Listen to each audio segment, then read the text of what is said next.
ఆచి చికెన్ మసాలా. జగన్ పత్రికతో పాటు భారతీ సిమెంట్స్ కు 1000 కోట్ల రూపాయల లబ్ధి పొందాయని మంత్రి నారా లోకేష్ ఆరోపించారు.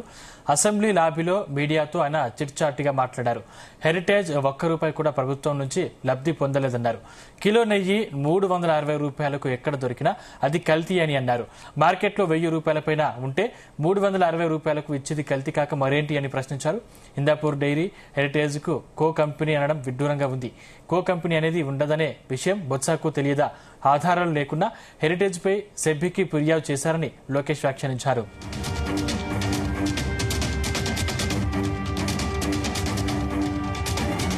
మ్యాచ్ చూడటానికి స్టేడియానికి వెళ్లాలా అని జగన్ అంటున్నారని, T20 ప్రపంచ కప్ లో ఇండియా ఫైనల్ కు చేరితే తప్పనిసరిగా స్టేడియానికి వెళ్తానన్నారు.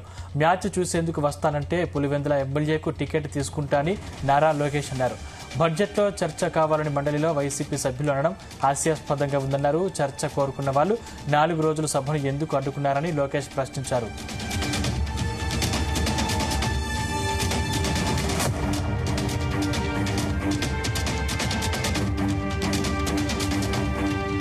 ఇదే అంశానికి సంబంధించిన మరిన్ని పూర్తి డీటెయిల్స్ మా ప్రతినిధి నాగేశ్వరరావు అందిస్తారు. నాగేశ్వరరావు, ఆంధ్రప్రదేశ్ రాష్ట్రంలో శాడ ముఖ్యమంత్రి అని చెప్పుకోవచ్చు.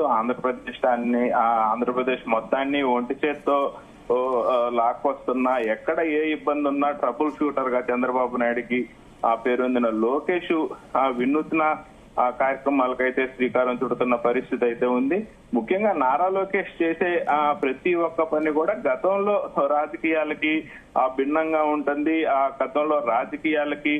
గతంలో రాజకీయాల్లో ఎన్నడూ లేని ఆ విధంగా రూపుదిద్దుకుంటున్న పరిస్థితి అయితే ఉంది. ముఖ్యంగా నారా లోకేష్ చేసే ప్రతి ఒక్క పని ఇటుపక్క ప్రజలను ఆకర్షించుకుంటున్న పరిస్థితి ఉంది, అటుపక్క రాజకీయ నాయకులను రాజకీయాలకు అతీతంగా ఆకర్షించుకుంటున్న పరిస్థితి అయితే ఉంది.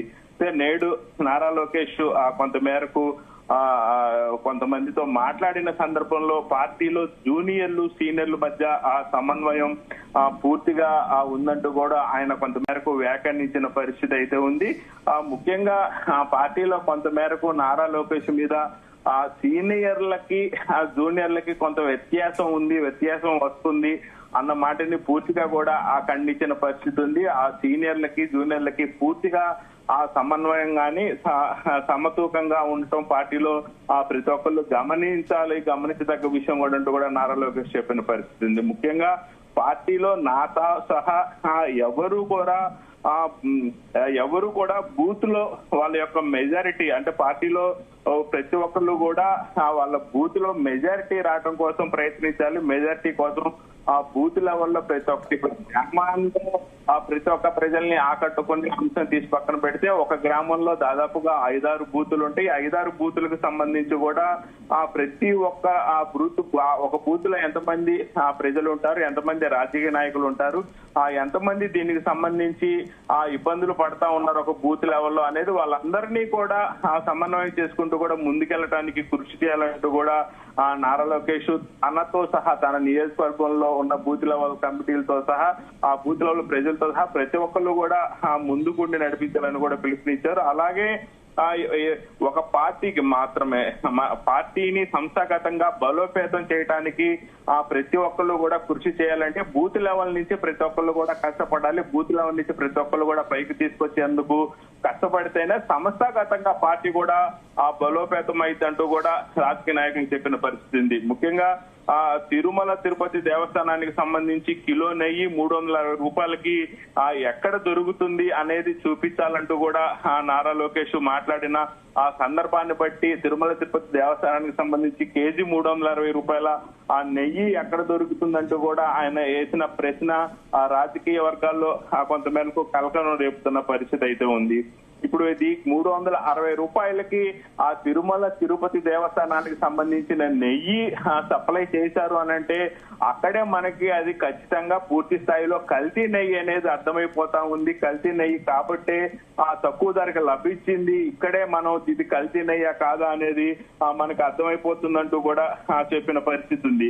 అలాగే హిందూపూర్ డైరీ హెరిటేజ్ కి ఎటువంటి సంబంధం లేదని కూడా ఆయన క్లియర్ గా స్పష్టంగా చెప్పారు. ఇప్పటికే వైఎస్ఆర్సీపీ గత 3 రోజులుగా కూడా రాష్ట్ర వ్యాప్తంగా అలాగే విధానసభలో పెద్ద ఎత్తున కూడా ఈ యొక్క విద్యా డైరీకి సంబంధించిన పాలు ఉత్పత్తుల ద్వారా నెయ్యి ద్వారా హిందూపూర్ డైరీకి అందజేసిందని, అక్కడి నుంచి తిరుమల తిరుపతి దేవస్థానానికి వెళ్ళిందని, ఇట్లా చూసుకుంటా పోతే వాళ్ళు జిఎస్టీ కూడా విద్యా డైరీకి సంబంధించి జిఎస్టీ కూడా కట్టారంటూ పెద్ద ఎత్తున వైఎస్ఆర్సీపీ నేతలు అసెంబ్లీ ఆవరణలో పెద్ద ఎత్తున ధర్నాలు చేశారు. అసెంబ్లీలో ప్లాక్ కార్డులు ప్రదర్శించుకుంటూ బయటకు వచ్చి బయట ధర్నా చేశారు, ర్యాలీ చేశారు, మీడియా సమావేశాలు పెట్టి పెద్ద ఎత్తున టీడీపీ మీద ఆరోపణలు చేస్తున్న పరిస్థితి అయితే ఉంది. వాటన్నిటిని కూడా ఖండించారు నారా లోకేష్. ఖచ్చితంగా హిందూపూర్ డైరీకి సంబంధించి కానీ హెరిటేజ్ కి సంబంధించి కానీ ఎటువంటి సంబంధం లేదని ఆయన పూర్తిగా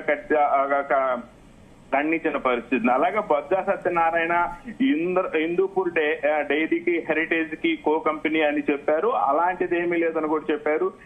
హిందూపూర్ కంపెనీకి సంబంధించి డైరీ హెరిటేజ్ కి ఆ కంపెనీకి సంబంధాలు ఉన్నాయనేవి కూడా మొత్తం అవాస్తవాలు, వాటన్నిటిని కూడా ఖండించిన పరిస్థితి ఉంది. అలాంటి తప్పుడు ప్రచారాలు చేయొద్దంటూ బొత్స సత్యనారాయణకి హితో పలికిన పరిస్థితి ఉంది. ముఖ్యంగా సీనియర్ నేతకు కో కంపెనీ అనే పదం ఉండదు అనే విషయం తెలియదా అంటూ కూడా ఆయన బొత్స సత్యనారాయణకి చురకలంటించిన పరిస్థితి ఉంది. ముఖ్యంగా మా మీద సెబీకి కూడా ఫిర్యాదు చేశారు, హెరిటేజ్ లిస్టెడ్ కంపెనీ అని కూడా ఆయన చెప్పిన పరిస్థితి ఉంది.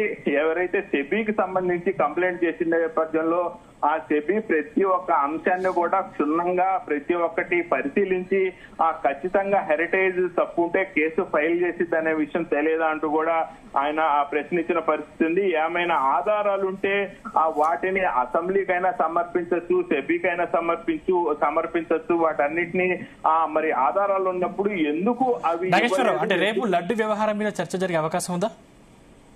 ఖచ్చితంగా ఇప్పటికే ఆ లడ్డు వ్యవహారాలకు సంబంధించి అసెంబ్లీ ప్రశ్నావరణలో విధానసభలో పెట్టిన పరిస్థితి ఉంది. ఎస్సీబీకి పెట్టారు. రేపు విధానసభలో ఎమ్మెల్సీల మధ్య పెద్ద ఎత్తున హోరాహోరీగా, అంటే గత కొద్ది రోజులుగా కూడా ఇటుపక్క అసెంబ్లీ గాని అలాగే ఎమ్మెల్సీలకు సంబంధించి విధానసభ గాని రెండు కూడా స్తబ్దతతో వెళ్తా ఉంది.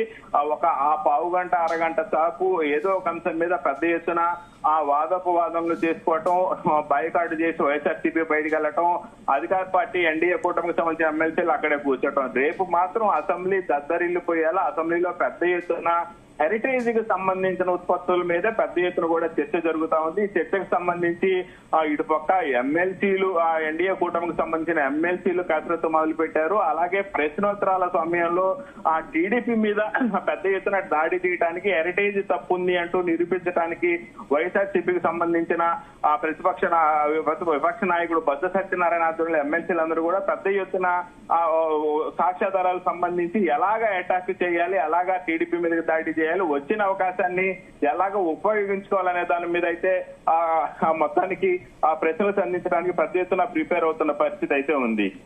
Right, thank you Nageswararao.